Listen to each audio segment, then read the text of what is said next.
Isinagawa ng Camarines Norte 2nd Provincial Mobile Force Company ang kanilang taunang pamaskuhang handog 2025 bilang bahagi ng Project Tribo nito lamang Disyembre 15 sa Labo, Camarines Norte.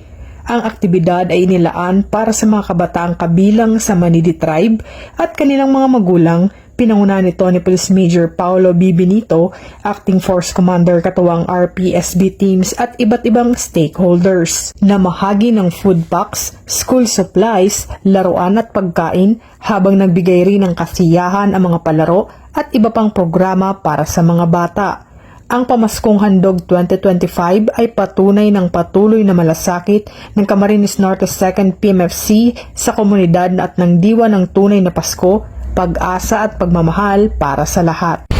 Mula dito sa Legazpi City, Albay, ako ang inyong PNN correspondent, Patrolwoman Vanessa Sol, alagad ng batas, tagataguyod ng Balitang Pulis.